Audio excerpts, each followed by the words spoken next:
Alors, mesdames et messieurs, bonsoir. Je vous souhaite la bienvenue à cette séance qui s'intitule McGill en projet. C'est une séance qui va se dérouler en français, mais les gens qui, bien entendu, veulent s'exprimer en anglais peuvent le faire en s'adressant à moi ou à nos panélistes. This meeting will be conducted in French, but anyone who prefers to address himself or herself in English and ask questions might do so. Je me nomme Dominique Olivier, je suis la présidente de l'Office et je suis également la présidente de cette commission sur le réaménagement de McGill College et je vais être votre animatrice ce soir. Je suis accompagnée dans ce mandat par Mme Priscilla Ananian, peut-être Priscilla, tu veux te lever, que les gens te voient, et M. Alain Duhamel, qui sont mes co-commissaires et qui seront en charge avec moi de prendre toutes vos opinions et d'en faire... et d'essayer d'en faire un rapport et des recommandations pertinentes pour une place McGill College qui répondra aux aspirations des citoyens. Je vous signale que ce soir, notre présentation est web-diffusée à la fois sur le site web et sur Facebook, et j'en profite donc pour souhaiter la bienvenue à ceux qui se sont joints à nous par le biais du web et participent à distance. Cette soirée que nous avons intitulée McGill en projet de 1984 à 2022 vise à proposer non seulement une lecture historique de ce lieu qui est emblématique, mais aussi à faire un tour d'horizon des projets en cours et de proposer également quelques visions inspirantes pour un peu déclencher tous nos jus créatifs. Je vous rappelle qu'on aura ensuite du 16 au 19 octobre 3 jours d'appropriation in situ de la future place, alors qu'on va fermer un tronçon de la rue McGill entre Maisonneuve et Sherbrooke pour permettre aux citoyens spontanément de l'utiliser et de voir un peu comment est-ce qu'ils aimeraient que ce soit aménagé et ce que ça va leur donner. Pendant cette semaine-là, on aura également une maquette géante qui va se promener, qui va être sur la place et qui ensuite, la semaine suivante, entre le 22 et le 29 octobre, va se promener à travers les différents immeubles riverains pour recueillir aussi les opinions des utilisateurs quotidiens de ces lieux. Finalement, à compter du 6 novembre, je vous le rappelle, la commission se consacrera à l'audition des mémoires et des opinions orales. C'est une étape qui va être très importante puisque ça va être le moment privilégié pour tous les citoyens de nous faire part de leurs opinions, préoccupations, propositions à l'égard du projet qui est devant vous ce soir. On doit aviser l'Office au plus tard le 1er novembre de notre intention de faire une présentation orale ou de présenter un mémoire afin qu'on puisse faire un calendrier d'audition. Il y a déjà des gens qui se sont inscrits, alors ne vous gênez pas, on peut le faire même si on ne transmet pas exactement au même moment son mémoire ou son opinion, mais au moins réserver une plage horaire. Et ce sera important d'acheminer vos textes au plus tard le 4 novembre pour permettre à la commission d'en prendre connaissance et puis d'avoir avec vous des échanges encore plus fructueux. J'invite aussi les gens qui voudraient simplement assister aux présentations de mémoire à venir, à se déplacer et à venir. Alors, en vous remerciant beaucoup d'être là ce soir, je vais appeler nos présentateurs de ce soir. Monsieur Claude Sirois, président du Centre commerciaux de Ivanhoe Cambridge, si vous voulez, s'il vous plaît, venir prendre place. Monsieur Dinou Bombarou, directeur des politiques à Héritage Montréal. Et finalement, j'avais deux personnes, ça va, Ève Renaud-Roy, design urbain, et Sylvain Dubois, urbaniste de la firme L'Enclume, qui vont venir faire une présentation. Je vous suggérerais de vous asseoir dans l'ordre de présentation, peut-être M. Sirois ici, M. Bombarou, et ensuite nos deux derniers intervenants. Ils ont la tâche ce soir de vous inspirer, de vous présenter à la fois le contexte dans lequel va se dérouler ce réaménagement, les projets qui sont déjà en cours, mais aussi des idées venues d'un peu partout à travers le monde pour pouvoir voir comment on pourrait faire de cette place emblématique pour Montréal quelque chose de vraiment parlant, de vraiment répondant à notre identité. Alors, sans plus tarder, je céderai la parole à M. Sirois, qui va nous présenter ce qu'ils ont déjà dans leur carton pour le pourtour de cette future place. M. Sirois. Merci de nous donner l'opportunité d'échanger avec vous sur Nos projets, nos ambitions, notre vision de McGill College du cœur du centre-ville. Alors, pour ceux qui... Vous allez retrouver des images qui vont tourner en boucle. Je pourrai vous en donner une description lorsque je vais aller dans la description de chacun des projets. Alors, comme vous le savez, Ivanhoe Cambridge, c'est une société globale qui a des projets au niveau international, des projets de grande envergure partout dans le monde.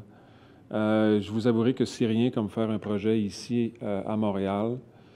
C'est en fait en 2013 qu'on s'est donné l'ambitieux projet d'investir plus d'1 milliard de dollars au centre-ville de Montréal. Ce milliard-là est découpé en plusieurs initiatives, plusieurs investissements, plusieurs projets. Évidemment, ceci a débuté en fait principalement par l'acquisition de la portion de Place Ville-Marie, d'une part, l'ambitieux projet de redonner un nouveau souffle, une nouvelle vie à cet immeuble emblématique. Et tout ça, on a fait l'annonce récemment. Vous vous questionnez sur les images, je vais y revenir tantôt. N'inquiétez-vous pas, je vais y revenir tantôt. Tout ça, dernièrement, nous avons donné un thème, un nom, et que nous avons divulgué au grand public très récemment lors d'un événement qui s'est déroulé à Reine-Élisabeth, qui s'appelle Projet Nouveau Centre. Alors, les objectifs, c'est évidemment de revitaliser le centre-ville de Montréal, de dynamiser le quotidien des occupants, des travailleurs, des consommateurs dans cet écosystème de consommation-là et de travail, évidemment. De redonner au centre-ville une place privilégiée au cœur de la vie des Montréalais. Vous le savez, vous voyagez également à travers le monde. Il est très important de créer des milieux de vie qui sont attirants, des milieux de vie qui sont surprenants, des milieux de vie qui peuvent répondre aux besoins des différents occupants et usagers et détaillants à travers le monde. Alors, c'est un peu l'ambition que l'on s'est donnée à travers ce projet-là. Alors, c'est très, je le dis, c'est une vision qui était, en 2013, qui était ambitieuse, mais que lorsqu'aujourd'hui, on en fait la mise à jour, bien, on voit que certains de ces projets-là se sont réalisés. Alors, pour ceux et celles qui connaissent bien l'hôtel Reine-Élisabeth, celui-ci a été réaménagé au complet, a réouvert ses portes en 2017, est un immeuble complètement changé qui s'adresse à une nouvelle clientèle. Plusieurs décisions d'affaires importantes ont été prises là durant les années, mais aujourd'hui, il fallait lui redonner une nouvelle vie. Et pour ceux et celles qui ont fréquenté l'hôtel depuis sa réouverture, pardon, et que vous allez au 3e étage, sur la terrasse, et vous avez une vue imprenable sur quoi? Sur McGill College. Vous allez au 21e étage, dans l'espace C2 Montréal, qui est unique pour des événements d'affaires. Vous avez une vue imprenable sur quoi? Sur McGill College. Alors, il y avait en fait une intention derrière ça. C'est que la façon dont la configuration de l'immeuble était faite, c'était important de s'assurer qu'il y avait cette colonne vertébrale qui était importante parce que c'était une pièce de l'ensemble de l'œuvre avec le début de la réfection, pas la restauration, je pense que c'est un gros mot, restauration, là, mais rafraîchissement du Reine-Élisabeth. Alors, entre-temps, comme si ce n'était pas assez, mais on a construit l'immeuble qui est juste au côté de vous, qui est la maison Manuvie avec notre partenaire Manuvie, qui fait partie également de l'ensemble de l'écosystème de nos immeubles à Montréal. Je le mentionne parce que celui-ci est relié au Montréal souterrain qui est très important dans l'ensemble de l'activité et le quotidien du centre-ville de Montréal. Ensuite, j'y arrive avec la revitalisation de PVM du centre Eaton et on a également Place Montréal Trust. Alors, j'en ai fait mention, le Reine-Élisabeth qui était le premier morceau, celui de Manuvie, et un autre chantier, si vous avez la chance de marcher Place Ville-Marie, c'est un chantier actuellement. L'esplanade, évidemment, est en construction en ce moment. Alors, on redonne un peu avec ce projet-là, on ramène les intentions des architectes originaux de Place Ville-Marie, Pei et Henry Cobb, qui voulaient justement qu'il y ait ce lien-là avec McGill College, qui était très important à leurs yeux. Et avec le temps, à ce moment-là, le projet a évolué de façon différente. Et aujourd'hui, on essaie je ne dirais pas de corriger, mais de profiter du besoin de réinvestissement sur l'esplanade et de nous permettre de refaire ce lien-là avec McGill College. Alors, sur les images, vous voyez celle-ci. Vous allez avoir un pavillon de verre qui remplace déjà actuellement les 4 puits luminaires qui étaient déjà construits, qui recouvraient c'est ça de ce dont je parle. Et vous voyez juste en haut McGill College. Et ce qui est très important, alors est-ce que tu l'as fixe, cette image-là, ou oui? Non? OK. Alors, ce pavillon de verre-là qui est absolument extraordinaire, qui va être fabuleux, qui va être une signature importante de ce projet-là, va donner une vue sur la vie souterraine de Place Ville-Marie. Il va y avoir 2 accès aux extrémités du projet qui vont permettre cette circulation naturelle à l'intérieur du projet. Je vous rappelle que lorsqu'on a fait pas Place Ville-Marie, mais l'hôtel Reine-Élisabeth, on a désaxé l'entrée de l'hôtel pour permettre cette circulation et ce point de vue naturel avec la Place Ville-Marie.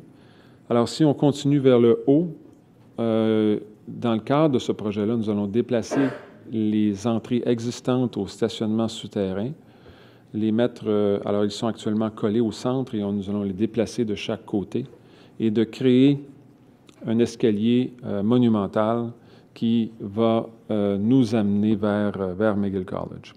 Alors ça, c'est à l'extrémité en haut. Pardon? C'est la prochaine image? Je pense qu'il y a une image qui est...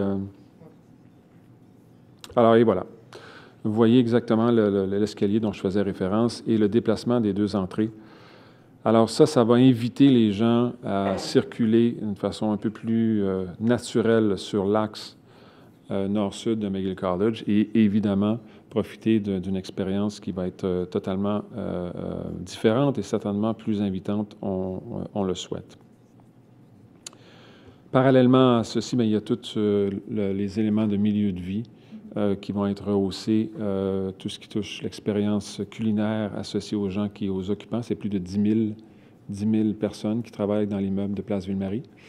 Alors, c'est beaucoup de gens en même temps qui sont là et qui, au quotidien, gravitent autour de ces immeubles. Alors, on veut évidemment rehausser l'expérience de façon générale, créer des espaces plus conviviaux qui amènent à... Ça, je vais y revenir dans quelques instants. Je sais que ça pique votre curiosité, là.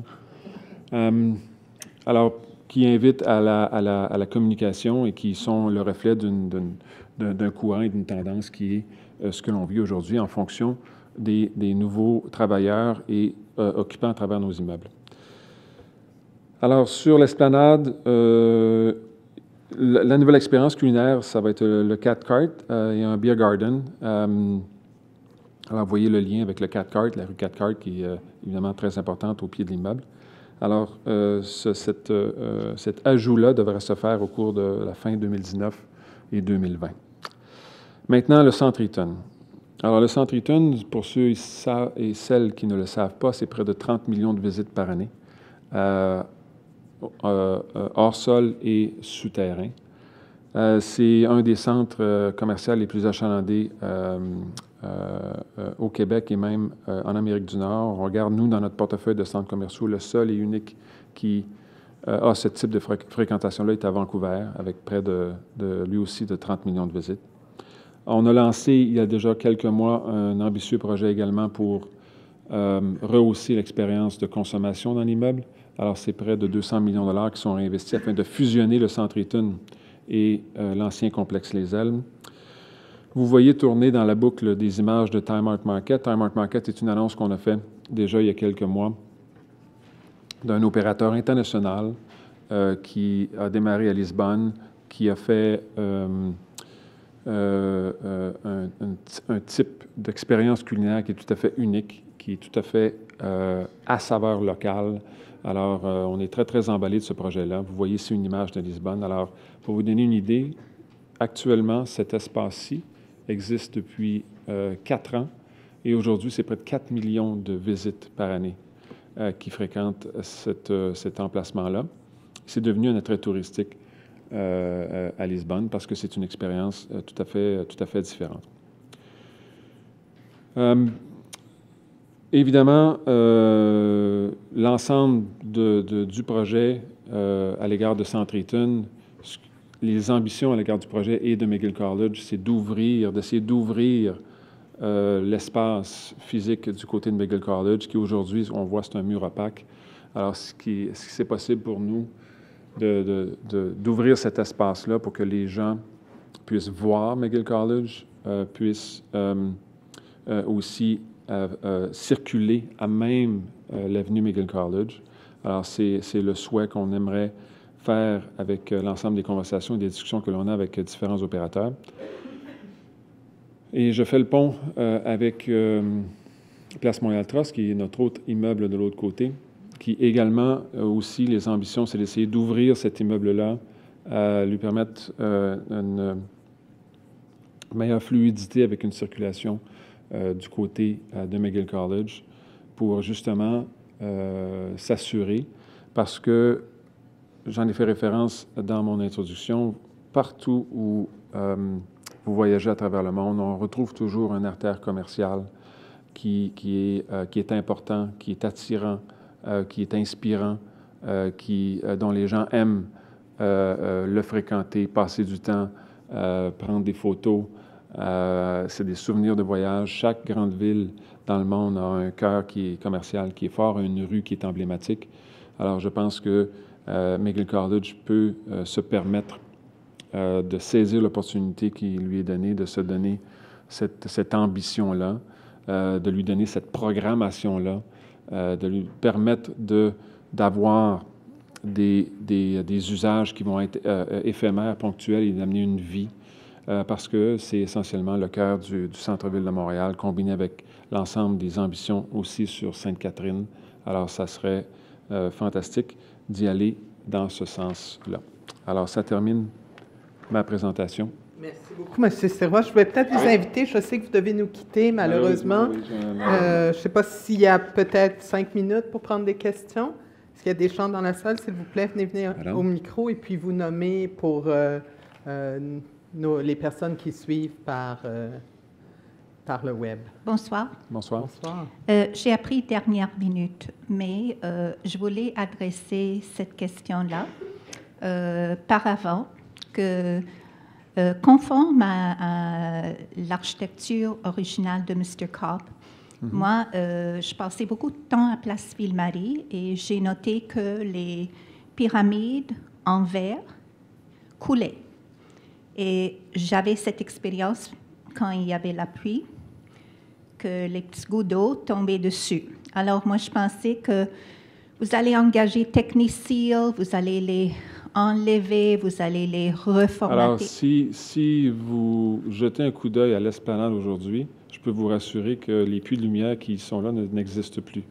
Ça va être remplacé par le pavillon de verre que vous voyez là, qui est une fabrication allemande qui est très dispendieux et qui va nous permettre d'avoir quelque chose qui va être absolument unique et qui, je l'espère, n'aura pas de fuite d'eau. Donc, si vous reculez dans la première photo de McGill College, avec avec le nord qui là. Oui, celui-ci, oui. Fait que les pyramides, premièrement, quand on travaille en architecture, on doit respecter l'architecture originale de concepteur. Et là, il y avait un défaut technique. Fait que vous prenez un défaut technique, il faut le corriger. Mais les pyramides faisaient la réflexion de l'immeuble qui est là, en arrière, qui donne vers McGill College. Je pense que c'est la Banque nationale, avec le pyramide. Ça faisait, in the design world, there's a repeat of design elements, and it should have been respected. when in relation to Cobb's original design. So I feel that this is a nice thing, but maybe that in the future you can consider to re-put the pyramids to respect the original architect. So I will reassure you, okay?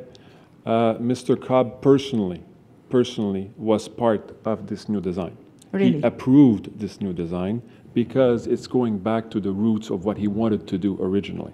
Well, what if I tell you that I'm the original architect, that this is my thesis architecture project when I was studying school in architecture somewhere else, and you're in for a court case? I did not acknowledge and I do not respect the removal of the pyramids. So you're in for a lawsuit. It's my project thesis in architecture school. Thank you. Okay. Merci beaucoup. Est-ce qu'il y a une autre question? Non? Monsieur Sirois, Ouais. merci beaucoup d'être venu. Et je pense que ça va nous permettre d'avoir une meilleure idée du contexte dans lequel va s'installer la nouvelle place McGill College. Merci de vous être déplacé. Bonsoir. Merci beaucoup. J'aimerais maintenant inviter M.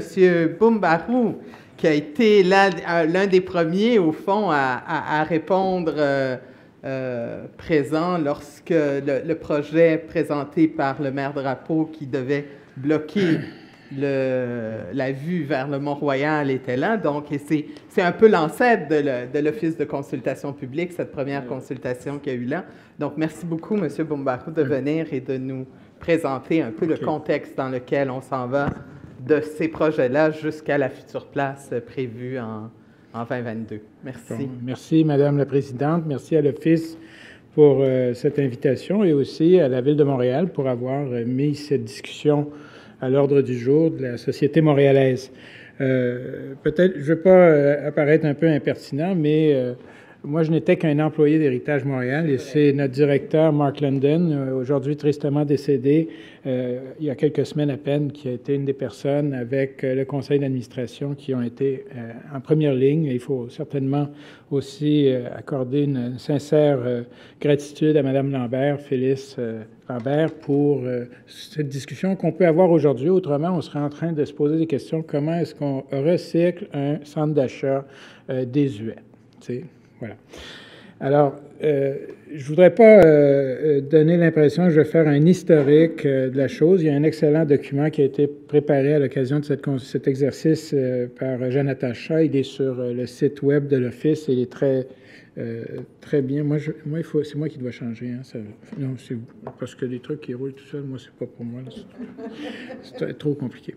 Alors, donc, par contre, je vous propose le titre suivant, un projet urbain depuis le 19e siècle, parce qu'il y a des endroits qui ont fait l'objet de projets, d'aménagements. Il y a longtemps, vous savez, la plus vieille architecture qu'on ait sur l'île de Montréal, c'est quand même le cadastre. Autant les travaux de Phyllis Lambert, de Melvin Charney, tout ce monde-là ont mis ça en évidence. C'est pas une architecture de pierre, mais quand vous allez au Cap-Saint-Jacques, les lignes de roche, c'est ça que ça veut dire, hein? C'est d'une certaine façon. C'est un acte très ancien. Mais il y a des endroits dans la ville qui ont fait l'objet de projets qui ont traversé les générations et que même dans certains cas, on n'a pas réussi à effacer. Alors, il y en a plusieurs. On peut penser, McGill College c'en est un. On peut penser à Pointe-Saint-Charles, le lotissement de Pointe-Saint-Charles, les abords du domaine de la montagne. À la limite, le Mont-Royal est un de ces grands projets qui a transcendé le boulevard Saint-Laurent. Vous savez, malgré les efforts de plusieurs, le boulevard Saint-Laurent n'a toujours pas été détruit, puis on peut s'en réjouir. Alors, l'idée d'un projet urbain qui dure depuis 150, 175 ans, c'est peut-être l'élément que je voudrais communiquer à l'occasion de cette intervention et voir comment est-ce que les gestes qu'on pose aujourd'hui ou les questions qui sont posées par la Ville s'inscrivent dans cette grande, je ne veux pas dire cette épopée, mais ce grand récit, plutôt que simplement faire de la décoration puis du mobilier urbain. Il y a quelque chose d'un certain niveau, et c'était ce qui a été soulevé à l'occasion de l'affaire McGill College, on en reviendra. Puisqu'on a ici quelques images, là j'en ai certaines que j'ai piquées à l'étude de Jonathan Shaw, d'autres à Bibliothèque et Archives nationales du Québec. Finalement, il y aurait certainement une iconographie à faire pour ce secteur-là, comme ça a été fait dans les années 70 pour le Vieux-Port. C'est un secteur qui était on a voulu comprendre cet endroit-là, comme on l'a fait, en accumulant des photos. Notman est très riche, mais il n'y a pas que ça. Ici, simplement, en 1877, nous dire c'était quoi l'intersection Sainte-Catherine et McGill College. Alors, Sainte-Catherine avec le tramway et McGill College, la vue au loin sur la montagne, vous reconnaissez ça. 14 ans après, on est en 1891, il y a des gens qui sont devenus des ados, hein? 14 ans, c'est ça. Et déjà, on voit la commercialisation de ce qui était auparavant un paysage très résidentiel. Les commerces commençaient à s'installer, mais graduellement, ça prend de l'amplitude. Et les chariots, ce qui vient avec les commerces, tout le brouhaha commence à s'installer. Les premiers bâtiments sur l'avenue McGill College, ce sont des terrasses. Et peut-être donner quelques repères dans le temps ici. Évidemment, ça vaut la peine de mentionner l'incorporation de l'Université McGill, comme une résultante du testament de James McGill, qui était décédé quelques années auparavant. Il y a eu une incorporation. Il a légué sa terre, Burnside, qui était une terre qu'il avait eue dans le cadre d'un mariage. Il ne faut quand même pas négliger la relation entre les Écossais et les Canadiens français. La terre et le commerce de fourrure, finalement, c'est le développement d'une échelle métropolitaine de commerce et d'échanges intercontinentaux qui travaillent avec ça. L'université est incorporée. On a mentionné à l'occasion de la séance d'information des Royal Institution for the Advancement of Learning, qui était une branche du gouvernement du Bas-Canada, qui n'était pas un OSBL, c'était une branche du gouvernement qui administrait les fonds pour la construction d'écoles. C'est eux qui avaient en réception l'héritage de McGill pour construire. Il y a eu des cours, des contestations en cours. Ça a été un projet assez épique et une partie de McGill doit son existence en partie à l'utilisation des biens confisqués aux Jésuites. Alors, vous voyez à quel point on est dans un univers complexe, mais intéressamment complexe. Hein? Il y a des choses qui sont complexes, et malheureusement, ce n'est pas complexe, c'est compliqué. Dans ce cas-là, c'est de la complexité qui tient à la réalité de Montréal, une île, des endroits où il y a différentes couches d'acteurs engagés dans la construction de la ville, etc. Les constructions de McGill commencent dans les années 39, il y a des dettes. Une des choses que l'université va faire pour payer ses dettes, c'est de s'engager dans le mouvement de ce qui s'est appelé à peu près le Newtown, hein, dans les années 1840. Donc, fait un plan d'ensemble pour les rues de Montréal. Des gens comme Redpath, comme Hostel qui est l'arpenteur de la ville, mais aussi l'architecte du pavillon de McGill, va dresser ce plan du 1841. À partir de ce moment-là, les terres commencent à être loties et on voit un mouvement. Et l'expression qui est employée, c'est le Newtown, hein, pour faire référence au Newtown d'Édimbourg, qui est un projet du 18e siècle. Alors, quand on entend M. Sirois parler du projet Nouveau Centre, là, on sent qu'il y a une espèce de génie qui sommeille dans ce territoire-là, qui fait appel à des reconstructions qui ne sont pas le fruit des guerres ou des dévastations, mais c'est des nouveautés, enfin une expansion de la ville. La ville se déplace, elle se rebâtit, et il y a peut-être un élément à imaginer dans la permanence ou dans le génie de cet endroit-là. D'autres jalons un petit peu en dehors de l'avenue, mais qui ont défini ce qu'elle est aujourd'hui, parce que c'est pas juste, comment ils ont dit, 12 000 mètres carrés, là, ou je sais pas quoi, là, un chiffre qui commence là, qui finit ici, avec un bord de chaque nord, sud, est, ouest. L'avenue McGill College, ce sont des perspectives. On parle depuis le sud, depuis le nord, des vues qui sont plus larges. Le Royal Vic est un point d'achoppement. Évidemment, en 1876, le parc du Mont-Royal est inauguré. Le Royal Vic arrive en 1993. Le tunnel ferroviaire en 1918, ça va créer un peu le bord sud. La gare centrale en 1943, qui est un des très grands projets. Il faut imaginer, en 1943, c'était en pleine guerre. C'est un des plus grands bâtiments qui est fait au Canada à l'époque. Puis ce n'était pas un édifice spéculatif, c'était un édifice public avec des œuvres d'art intégrées. La gare centrale, c'est quand même un chef-d'œuvre un peu méconnu à sa façon. Place Ville-Marie qui arrive, on en a parlé. L'affaire McGill College, j'y reviendrai. Et en 1992, le premier plan d'urbanisme. Alors, il faut quand même mentionner le premier plan d'urbanisme, parce que le plan d'urbanisme sous Jean Doré résulte en partie de l'affaire McGill College qui a mis l'aménagement et l'urbanisme comme un des principaux enjeux de la campagne électorale de 1986. Alors, vous voyez comment les sujets ne se restent pas déconnectés les uns des autres. Ici, du remarquable travail de David Hanna, je tiens à le mentionner parce qu'il a fait une recherche sur la création de tout ce secteur-là. C'est le plan de subdivision des terres de McGill. Ça date de 1946. La subdivision, elle, datait de 1845. On regarde un peu sur un plan du 1861. Là, c'est un siècle avant la place du Marie, grosso modo. C'est un plan pour les touristes. Le tourisme existait à l'époque. Là, ça n'a pas été inventé avec Expo. Et ici, vous voyez un peu le secteur, mais il y a des choses marquantes qui ont aidé à définir McGill College comme projet. Bien, il y a le réservoir en haut qui commence à opérer, c'est-à-dire à distribuer de l'eau en 1856. C'est un des grands ouvrages. McGill est installé bien en place, mais pour créer une nouvelle ville, ça prend de l'alimentation en eau et aussi pour la protéger contre l'incendie. Donc, c'est un équipement essentiel. Aujourd'hui, on ne se poserait pas cette question-là, mais à l'époque, c'était un déterminant dans le développement de la ville. Un autre élément, c'est l'arrivée de Christ Church, la cathédrale anglicane au coin de Sainte-Catherine et Union, 1855-59. Après l'incendie de la cathédrale qui était près de la place d'Armes dans le Vieux-Montréal. Donc, on voit que des choses commencent à se déplacer. Troisième élément qui va aussi accélérer les choses en termes de développement, notamment résidentiel, c'est la fermeture des cimetières en 1854. Donc, ce qui est aujourd'hui le Square Dorchester, un élément marquant juste à côté ici, bien, en 1854, la Ville interdit l'inhumation dans ces terrains-là. Donc, ça va forcer le déménagement de ces fonctions vers le Mont-Royal et le lotissement des terrains tout autour. Éventuellement, même le Square Dominion va dû être racheté par la Ville parce que les propriétaires avaient déjà commencé à le lotir, mais il y avait les squelettes n'étaient pas dans le placard, ils étaient dans le sol. Il en reste d'ailleurs à peu près 50 000. Alors, tout ça nous amène à dire McGill College, ce n'est pas un projet isolé d'un développement du centre-ville. Il y a le concept général du Newtown. Il va y avoir des extensions vers l'ouest. C'est le quartier du Musée des Beaux-Arts avec d'autres projets dans les années 1860-70, des grands développements résidentiels. Mais ça vous donne un peu le portrait. En 1962, photo aérienne de la Ville de Montréal, bien, vous voyez, tout est bâti, mais déjà, à l'époque, McGill College avait perdu un peu de son lustre. C'était un espace interstitiel.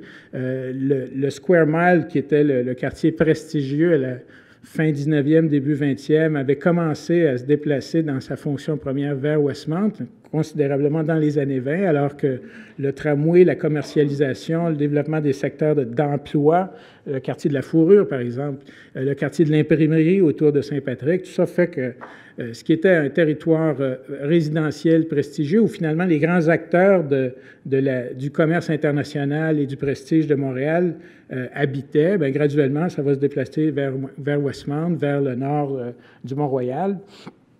Et vous avez aussi le projet ferroviaire qui commence à apparaître, c'est-à-dire le Canadien national qui prend la relève du Grand Tronc et surtout du Canadian Northern Railway, la compagnie qui a financé la construction du tunnel sur le Mont-Royal par la création de Ville-Mont-Royal de l'autre côté. Donc, un grand projet d'urbanisme moderne, modèle, pour financer un tunnel. Bien, tout ça, ça tombe un peu en faillite après la Première Guerre mondiale.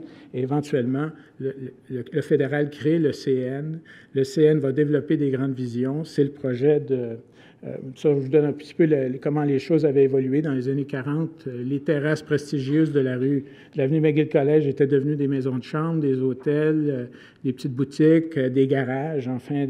Et ça, c'est la rue Victoria. Là, c'est celle qui donne, vous voyez, direct dans l'axe de Place Ville-Marie, mais on voit le bâtiment Eaton, la partie sur la rue le boulevard de Maisonneuve. C'était des rues victoriennes. Finalement, tout ce tissu-là était en train d'être reconstruit. Et dans les années 60 aussi apparaissent des grandes visions. On a parlé de Place Ville-Marie.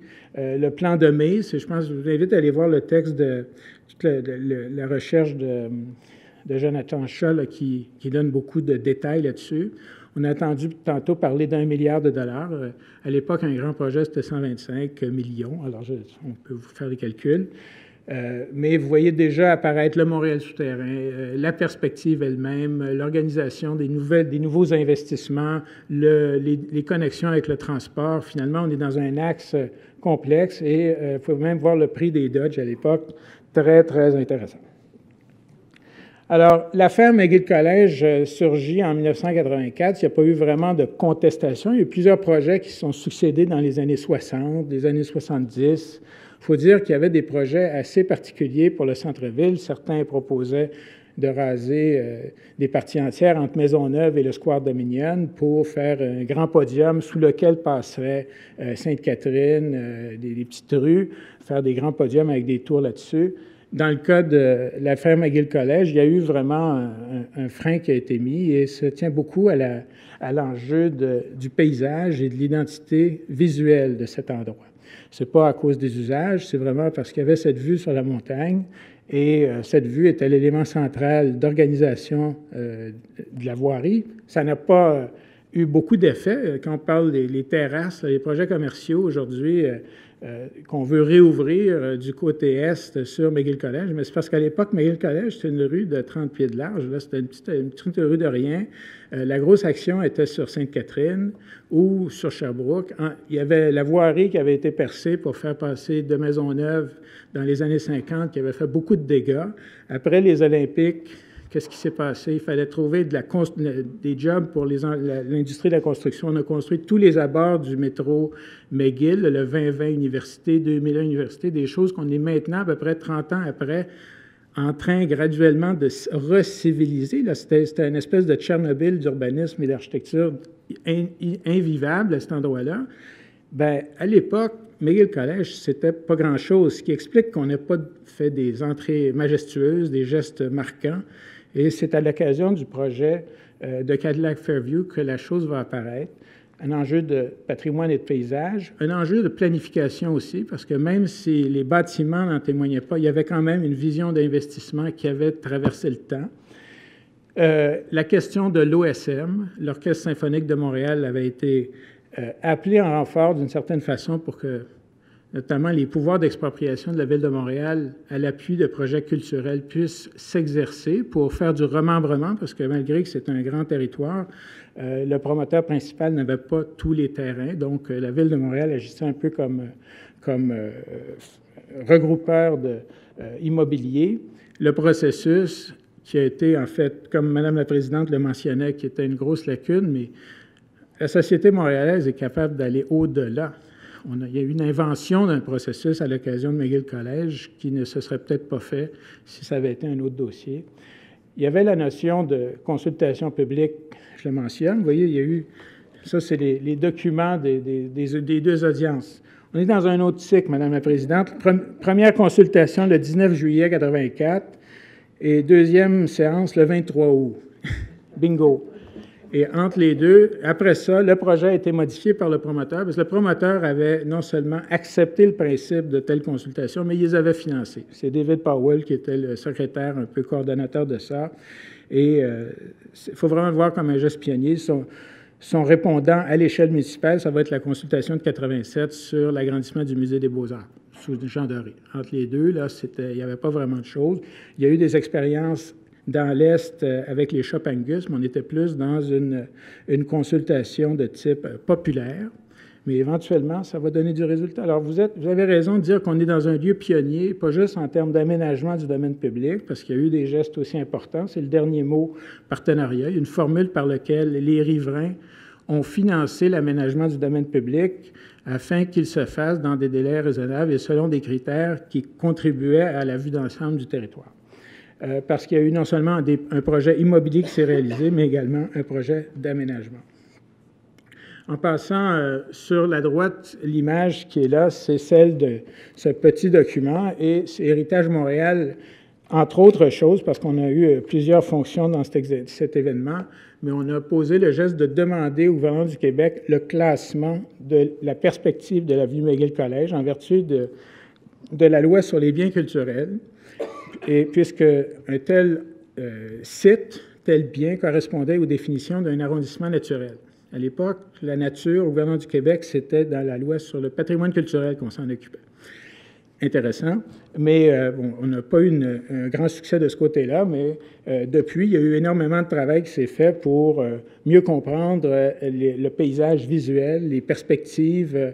Rappelez-vous récemment le concours pour le projet d'agrandissement ou rénovation du Musée d'art contemporain intégrait dans ses critères de sélection la protection de la vue entre l'esplanade de la Place des Arts et le Mont-Royal. Simplement, depuis ce temps-là, il y a eu beaucoup de progrès de ce côté.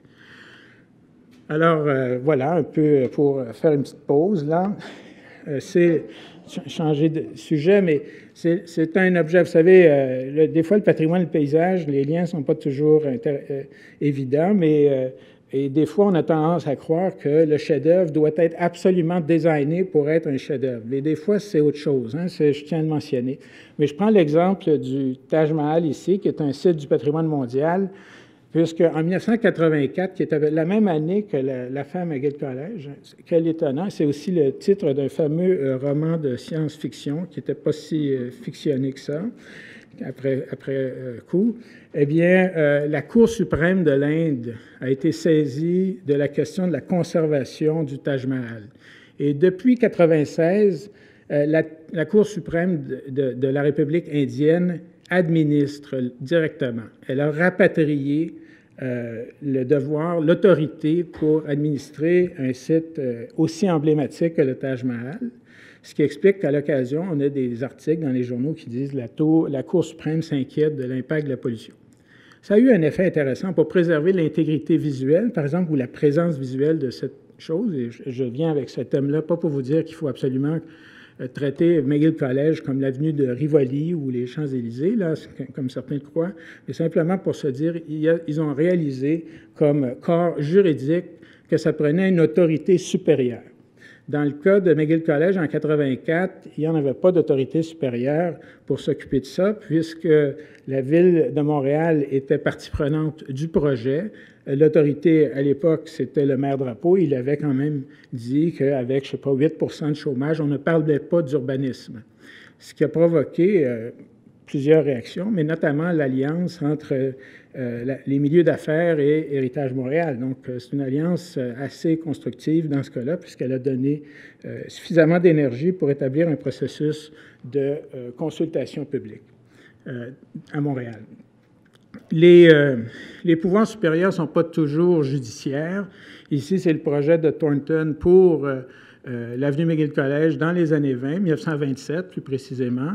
C'était le président du Canadien national et l'idée était d'amplifier la gare centrale afin de la réaliser avec une certaine ambition. Vous voyez là quelque chose, ça vous rappelle peut-être Chicago, si vous êtes déjà allé, la rue La Salle, là, qui donne sur la Bourse. C'est une espèce de mise en scène.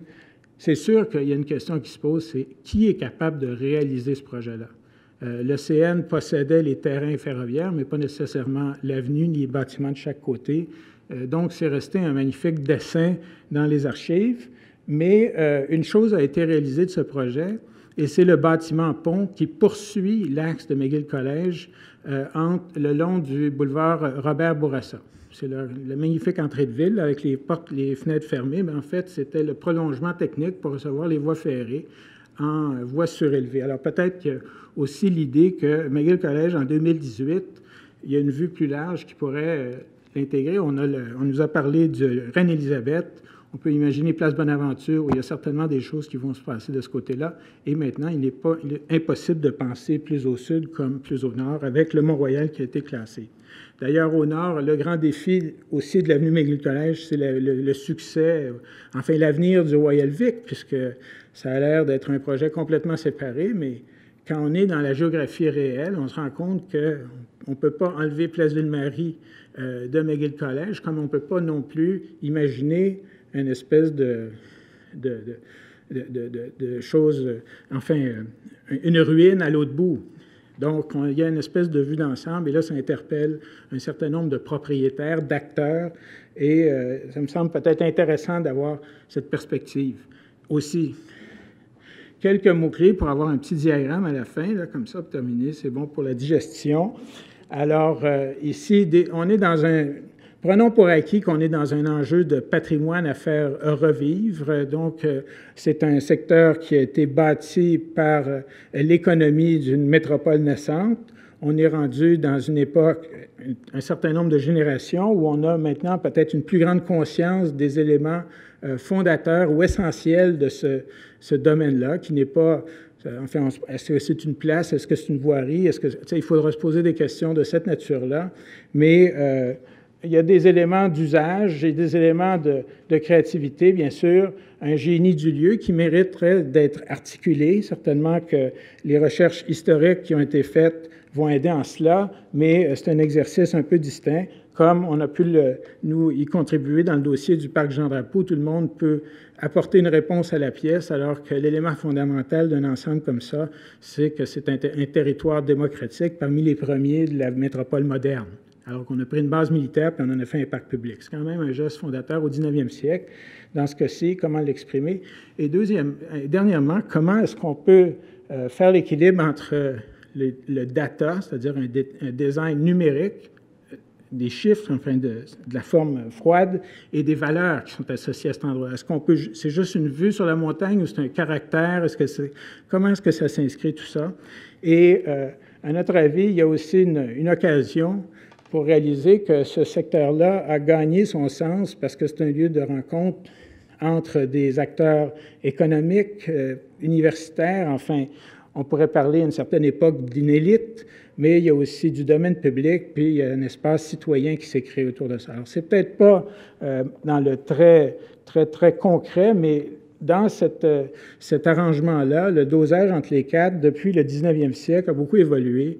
Puis pour le 21e, peut-être le projet urbain métropolitain, c'est pas juste un parc de quartier, c'est un lieu qui a une amplitude, il y a une dimension, mais évidemment, aujourd'hui, on a la place des festivals à l'est, on a le Square Dorchester qui est un immense succès parce qu'il est calme. Alors, comment est-ce qu'on établit cet axe médian qui est loin d'être un axe médiocre? Et en dernier lieu, je vous remercie avec une image qui n'est pas celle de McGill College, mais qui est celle du Mont-Royal par le Saint-Laurent, en se rappelant que la géographie, dans le cas de McGill College, est une géographie complexe, non pas compliquée. Il y a des parties en pente, des parties en creux, en bosse. C'est pas vrai que c'est tout flat comme le Saint-Laurent. Ça va poser des questions réelles qui interpellent nécessairement la notion de talent. Merci beaucoup, Merci. M. Boombaro. Je vais vous demander peut-être de réserver vos questions. Et je pense que j'ai ici une petite note qui dit que Mme Quirion-Lamoureux va venir faire la présentation du contexte d'intervention de nos deux prochains intervenants. Mais je pense que M. Boombaro a vraiment posé des questions à notre réflexion qui vont être très intéressantes pour l'avenir Tout à fait. C'est ça, du chantier. Alors, Mme Quirion-Lamoureux. Alors, bonjour. Mon nom est Ariane Quirion-Lamoureux. Je suis la professionnelle responsable pour la Ville de Montréal du projet McGill College. Donc, avant de vous présenter nos prochains intervenants, on trouvait important de venir vous faire une petite mise en contexte du mandat qui va vous être présenté ce soir. C'est la première étape, en fait, d'un mandat qu'on a octroyé pour une recherche de projets pertinents et inspirants pour le futur avenir de McGill College. Donc, j'ai la diapo ici, pardon.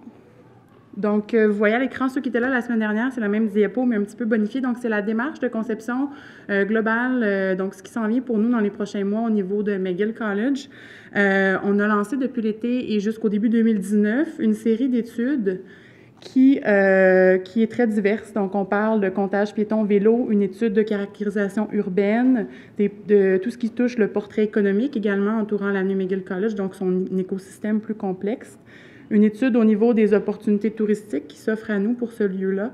Les projets pertinents et inspirants, donc le mandat qu'on va vous présenter ce soir, également les études de circulation. Donc, toutes ces études-là, en fait, sont en cours de réalisation et vont nourrir également avec comme intrant majeur les résultats de la consultation publique là, que vous voyez ici en rouge. Donc, au début 2019, le programme d'aménagement, donc qui va vraiment servir de base à la conception de ce nouvel espace public. Donc, on est dans un niveau vraiment macro ici avant de parler de bancs et de... On en parle beaucoup avant de parler de bancs et de couleurs de mobilier. On est dans un niveau un petit peu plus réflexif. Donc voilà, ce mandat-là de recherche et d'analyse de projets pertinents et inspirants a été octroyé en fait à l'enclume, les gens qui sont là ici ce soir. Une petite mise en contexte, mise en garde, en fait, c'est important pour nous de vous mentionner en fait que ces projets-là sont des projets inspirants, pertinents d'aménagement, mais que ce n'est pas nécessairement un copier-coller qu'on veut faire pour McGill College. Montréal est vraiment une ville unique, un ADN particulier. C'est important de la prendre en considération dans notre future conception. L'idée ici ce soir, c'était vraiment de vous inspirer, de voir ce qui se fait de mieux ailleurs dans le monde et de voir comment on pourrait l'appliquer pour la future rue, en fait, place McGill College, si on veut l'appeler comme ça. Donc, sans plus attendre, je cède la parole à Ève Renaud-Roy de l'Enclume et Sylvain Dubois sera là également pour répondre aux questions dans un deuxième temps.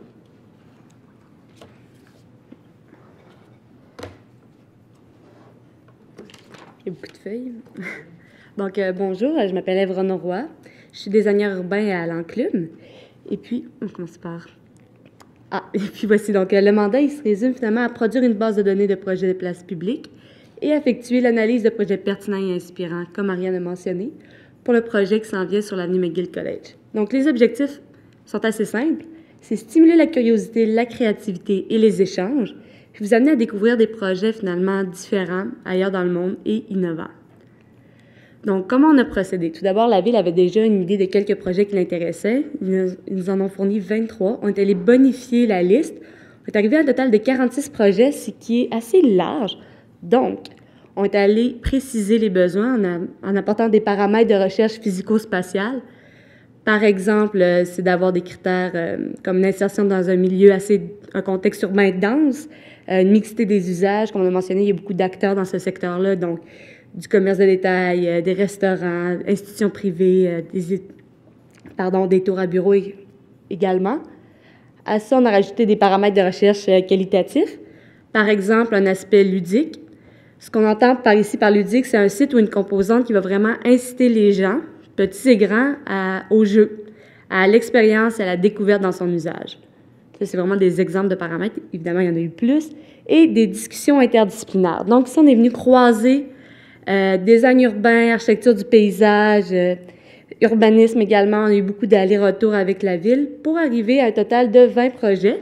Donc, ici, on va vraiment parler de sites ou de composantes, inspirants ou pertinents. Dans un deuxième temps, on va aller développer des analyses plus précises de 8 de ces projets-là pour nous amener plus loin. Donc, sans plus tarder, le premier projet se passe sur la rue Oxford à Londres. Donc, d'entrée de jeu, il faut que je vous signifie qu'en débutant la recherche, on a réalisé que la démarche en ce moment qui est en cours autour de l'avenue McGill College est vraiment d'actualité puis qu'on la voit partout dans le monde.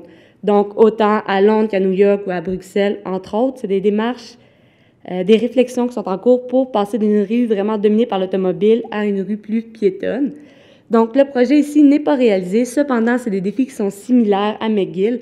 Entre autres, c'est la rue commerciale la plus intense de Londres. Le gabarit bâti autour est similaire. C'est une largeur similaire. Ils ont des enjeux aussi d'acceptabilité sociale pour la transformation de son usage et encore des tronçons d'automobiles qui vont le traverser. Ce qu'on remarque aussi beaucoup sur les photos, c'est l'aspect ludique et coloré qu'on est venu apporter qui accroche beaucoup les gens. Et aussi le luminaire, la présence d'art public. Un deuxième projet, encore une fois non réalisé, mais sous peu, est le projet de Nicolette Mall à Minneapolis, aux États-Unis. Donc ici, il y a vraiment une réflexion sur l'évolution de l'espace en fonction des saisons, qui va venir faciliter l'appropriation, en fait. Donc, on peut voir l'été, l'automne et l'hiver. L'écran est un peu bright, mais c'est un jeu de curling qu'on voit. Puis aussi, il y a une évolution, une succession de différentes ambiances le long de l'espace, puis une insertion de mobilier ludique. Donc ici, on voit un banc long qui permet aussi de marquer l'espace. Donc, on peut grimper sur le banc, s'asseoir normalement, s'étendre, mais aussi, on voit qu'il peut servir à diviser des secteurs plus pour la circulation ou plus pour le jeu.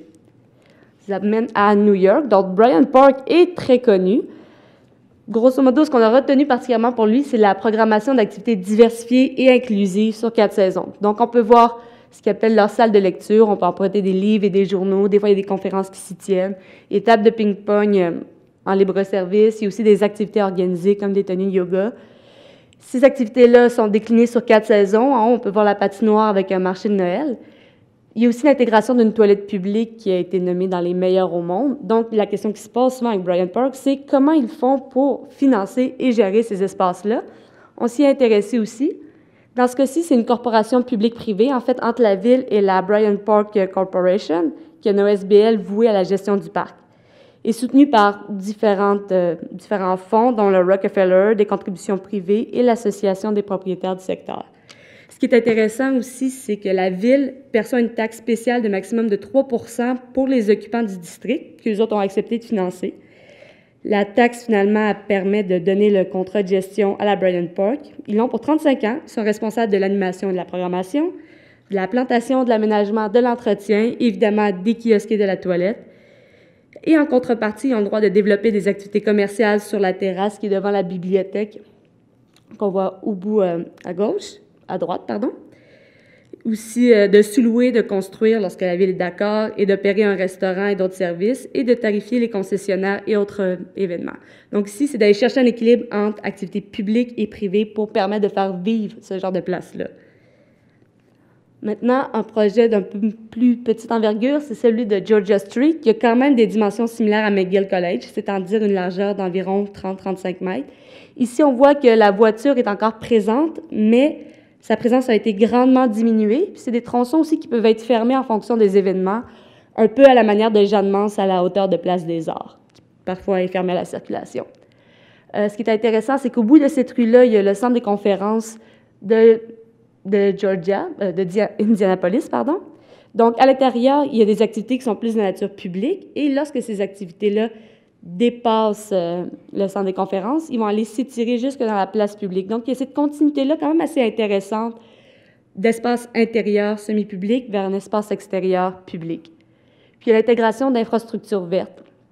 Donc, il y a des fosses de plantation qui permettent la biofiltration. Il y a aussi des bassins de détention pour les eaux torrentielles et des bassins d'infiltration pour que l'eau puisse s'écouler dans un sol poreux. Ici, c'est de l'argile. Gérer ces eaux de pluie, qui peuvent être très intenses aussi au printemps, est quand même assez pertinent pour l'avenue McGill. Donc, c'est à garder en tête. À Pitt Street Mall, qui est en Australie, ici, il croise une artère quand même assez importante au bout, mais il y a d'autres éléments importants. Le mobilier urbain part d'une unité de base qui est un cube, qui ont après ça décliné en tables assises individuelles et en banc. Il y a aussi un clin d'œil à l'histoire du lieu. Donc, au centre, on voit une grille, finalement, qui rappelle le cours d'eau qui traversait autrefois, au temps de la colonisation, cette rue-là, qui vient maintenant percoler les eaux de pluie. C'est un clin d'œil assez subtil, mais quand même.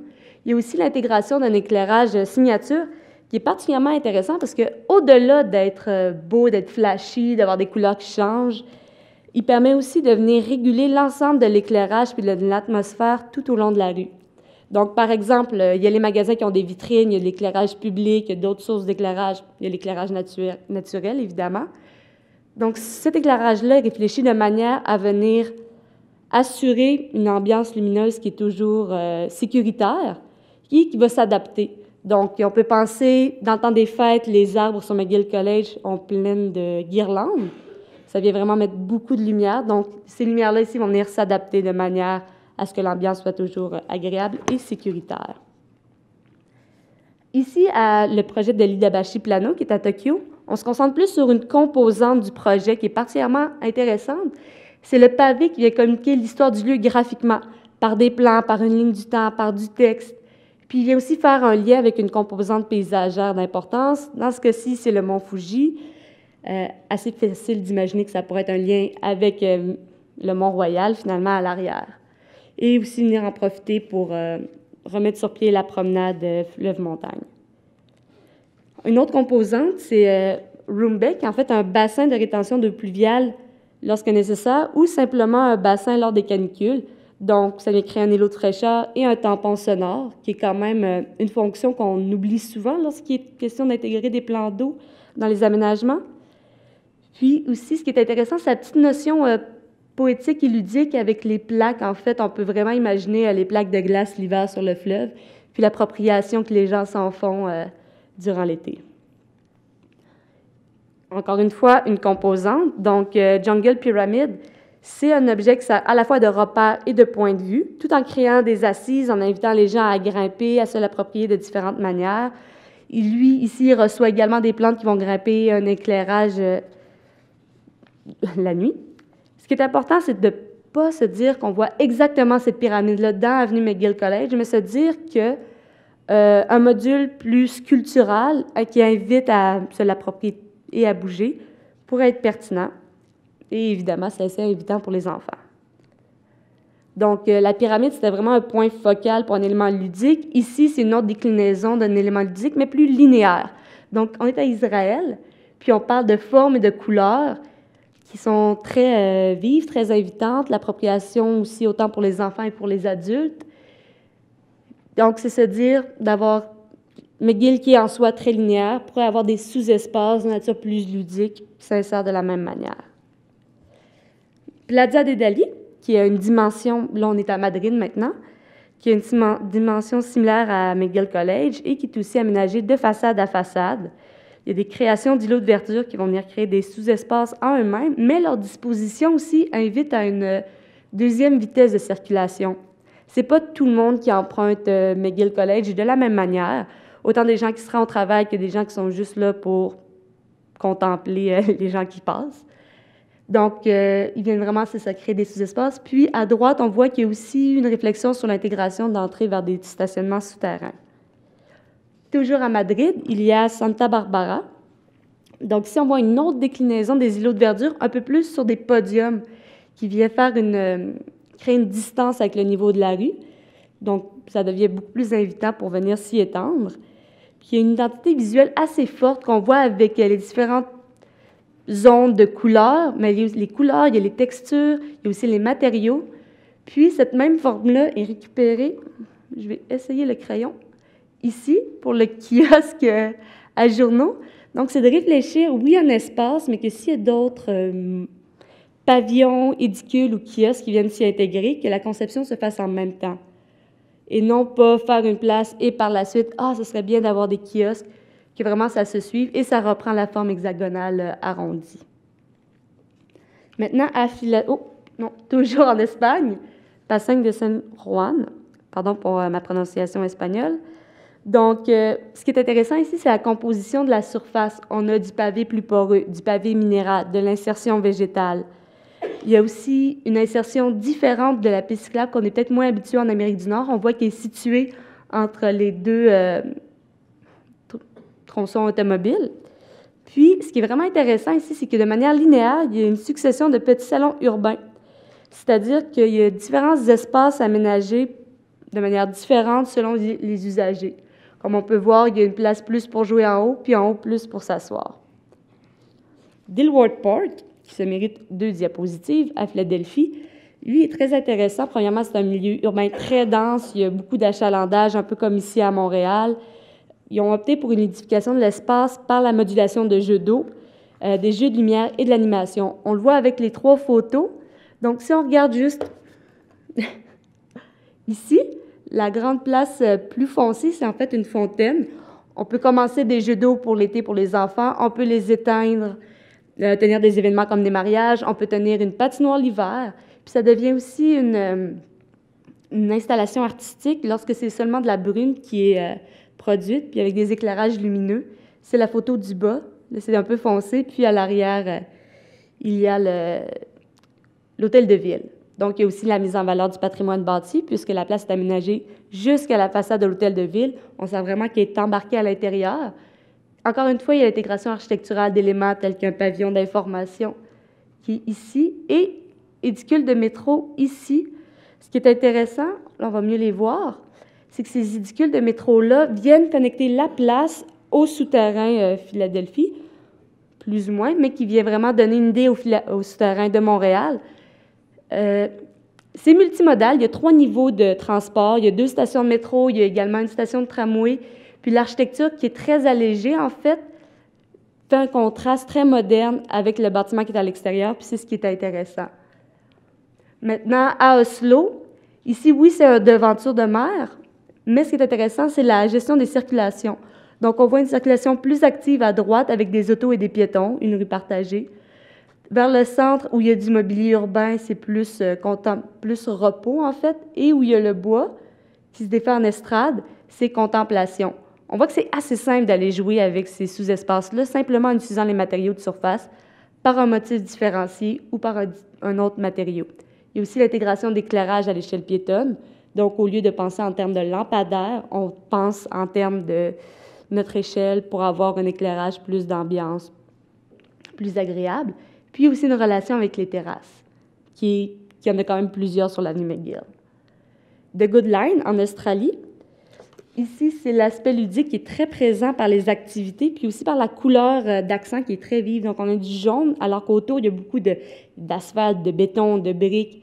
Puis, il y a une enfilade d'espaces intéressants qui invite à des appropriations plus ludiques. Il y a une grande table pour venir manger. Il y a un espace pour le ping-pong. Il y a un espace ici plus en haut de jeux pour enfants. Il y a aussi un espace d'entraînement dans ce coin-ci. Donc, c'est relativement compact et quand même, ils ont réussi à apporter tous ces usages-là. On voit aussi plus bas comment ils ont inséré des estrades. Donc, ils sont allés jouer avec la topographie. La topographie est un élément très important dans le cas de McGill College parce qu'il y a quand même un dénivelé d'environ 10 mètres à partir du campus de McGill jusqu'au pied de la place Ville-Marie. Donc, c'est à garder en tête. Par exemple, ici, il y a une autre déclinaison de la topographie. Ça, c'est vraiment l'élément sur lequel on veut se concentrer. Plus en terrasse, donc ça rappelle un peu les strates d'une montagne. Il y a un jeu de terrasse et de pente douce également pour que ça soit accessibilité universelle. Puis il y a un équilibre intéressant aussi avec l'aspect minéral et végétal. Old Market, Nottingham en Angleterre. Ça, c'est un des plus grands espaces publics en Angleterre. Ils sont aussi allés jouer avec la topographie par des jeux de terrasse, des pentes douces, des escaliers qui vont venir encadrer un espace central qui, lui, est uniforme et permet de recevoir des grands événements, des marchés, des salons. Ils font même une plage pendant l'été et une patinoire l'hiver. Ce qui est intéressant, c'est le plan d'eau également qui est ici. Donc, la partie noire, il est plus utilisé comme un miroir pour refléter le contexte ambiant. Il y a des cascades, il y a des jets d'eau. Puis tout le dénivelé de la place permet de percoler les eaux de surface. Oh, aussi un élément intéressant. Ici, on devine l'entrée, mais ça se prolonge tout le long, en fait, entre les terrasses et la place publique. C'est un accès automobile pour la livraison et les véhicules d'urgence, qui est à garder en tête. On retrouve également cette même réflexion au projet de Tabbytorg en Suède. Ça se passe juste ici. Ici, c'est aussi un espace central qui est uniforme, qui permet une appropriation pour différentes activités. Ce qui est intéressant, c'est qu'un grand espace est réfléchi en sous-espace. Il y a le sous-espace en avant rouge, qui évidemment est très contrastant, qui s'adresse pour les enfants, qui a une surface différente aussi pour gérer les impacts. On remarque aussi l'intégration des pavillons. Ils s'adressent à des concessionnaires pour des cafés ou des pop-up shops ou différents usages, qui sont en relation directe avec un sous-espace. Donc, ça permet vraiment de pouvoir se l'approprier différemment. Et parlant de contraste, ce serait difficile de passer à côté de Superkillen à Copenhague. Donc ici, on a vraiment un espace qui est programmé en 3 sous-espaces. Il y a le carré rouge qui est voué plus au sport, il y a le marché noir qui est plus un espace de socialisation, et il y a le parc vert qui est, comme son nom l'indique, plus axé sur la verdure. Donc, il y a vraiment une explosion de couleurs qui va créer un fort contraste avec le contexte urbain. Ça donne une identité visuelle très forte et très graphique aussi. Finalement, c'est très simple. Ce qui est en noir, c'est de l'asphalte avec du marquage de peinture comme on voit sur la route. Et il y a l'intégration d'une piste cyclable qui a été réintégrée, retravaillée de manière à être antidérapante. Et il y a la modulation douce des surfaces, qui est une intervention, somme toute, assez simple et qui va venir dynamiser l'espace. Donc, c'était bien ici tes composantes pour vous inspirer, un peu en vrac. Merci beaucoup. Merci beaucoup, Mme Renaud-Roy. C'est vraiment très intéressant de voir toute cette panoplie de places. Et je suis sûre que ça a dû sûrement soulever quelques questions de la part de nos participants. Est-ce que quelqu'un a une question? Non? Alors, messieurs, mesdames les commissaires, avez-vous une question? Vous avez des micros à vos pieds qu'on peut se partager. Il faudrait simplement aller au micro, Priscilla. Oui, alors Priscilla Nagnan, commissaire, donc merci pour l'étude. Ma question est peut-être de développer un peu plus sur la question de la gouvernance. Donc vous avez donné l'exemple d'un partenariat public-privé. Donc est-ce qu'il y a d'autres modalités que vous avez pu identifier dans ces cas qui ont été étudiés, donc même de mobilisation communautaire éventuellement en termes de gouvernance? Sylvain Dubois, je vais pouvoir parler, merci pour la question. Effectivement, il y a beaucoup de cas. Les 20 cas ont des particularités, tant au niveau du design qu'au niveau de la gouvernance, qu'au niveau des aménagements. Le cas le plus patent et connu et documenté, c'est Bryant Park, on a expliqué un peu tantôt, qui existe quand même depuis qu'a été conçue l'association en 85, qui ont un bail de 35 ans, donc ça finit en 2020. J'ai hâte de voir la suite pour ça. Avec des fonds importants dès le départ et un contrat entre l'organisme et la ville pour l'aménagement et l'entretien, comme Ève l'a si bien dit. Il y a d'autres cas aussi entre ce spectre-là où c'est vraiment donné quasiment à l'externe et des frais partagés entre les municipalités, les councils, les États, selon les différents pays. Mais au niveau de cette étape-ci, ces questions-là vont être abordées plus en profondeur dans la prochaine étude qui suit l'analyse particulière des 8 secteurs. Ça fait partie d'un de nos critères. Ça a été une demande de la Ville aussi, d'aller chercher, sélectionner des paramètres nous permettant de réfléchir et d'être étonné, même si on veut, à des éléments de partenariat et de gestion. Mais il y a un spectre large là-dedans. On parle de corporations privées ou totalement publiques jusqu'au totalement privé. Si je peux me permettre de rebondir un peu sur la question. Vous avez parlé dans l'exemple de Bryant Park que les riverains, finalement, et les gens qui habitent autour avaient accepté une taxe supplémentaire. Quel que soit le modèle qui est choisi, j'imagine qu'il faut qu'on trouve du financement. Est-ce que chaque fois, à votre connaissance, ça s'appuie toujours sur une taxe imposée aux riverains ou au commerce du coin? Au niveau des connaissances actuelles des études, je n'ai pas cette information-là. L'information la plus documentée, comme je vous dis, 35 ans ou presque 33 ans pour Bryant Park, ce n'est pas une taxe de 3 %, c'est une taxe d'un maximum de 3 % de la valeur locative. Donc, c'est les commerces au rez-de-chaussée qui participent à ça. D'accord. J'imagine que la philosophie, c'était les principaux bénéficiaires d'un tel espace. Il faut dire que Bryant Park, avant que cette rénovation a eu lieu, c'était une plateforme surélevée de 4 pieds, 1,2 mètre, pardon, un peu plus haut, et c'était vraiment un endroit qui était délaissé, au taux de criminalité. C'était pas une place qui était tellement appréciée des citoyens. On est à un jet de pierre de Times Square, bien sûr, oui. Là, et pourtant, aujourd'hui, donc c'est vraiment un travail de rénovation urbaine à ce moment-là, et on a cependant des impacts économiques importants sur la valeur des propriétés qui ont bondi de façon phénoménale suite à cet aménagement-là. Valeur locative, valeur des propriétés, près de 300 % d'augmentation. C'est pas rien. Là, on est à New York, tout est hors proportion, on s'entend, mais quand même. Oui. Donc, on voit là le lien entre l'aménagement, le bon aménagement et l'impact sur les riverains. Sur les riverains, merci. Je vous en prie, venez au micro. Pouvez-vous vous nommer? Est-ce que quelqu'un a pensé qu'est-ce qui va passer en hiver? Parce que c'est très, très froid, là. Puis tout votre dessin, c'est pour l'été, puis pour les pays plus chauds. Oui. Merci de la question. Est-ce que vous pouvez vous nommer, s'il vous plaît, monsieur? Votre nom? Est-ce qu'on peut avoir votre nom, s'il vous plaît? David Hutchinson. Merci. Bonjour, merci pour la question. En fait, c'est sûr que l'hiver, c'est vraiment un enjeu très important dans une ville comme Montréal. Il y a certains projets, on n'a pas focusé sur l'aspect hivernal, mais plus sur l'aspect 4 saisons, qui demande d'être capable d'adapter l'espace en fonction des saisons et de l'animer. Donc, il y a certains projets. On s'entend qu'une patinoire, à un moment donné, il y en a assez, puis c'est un peu facile.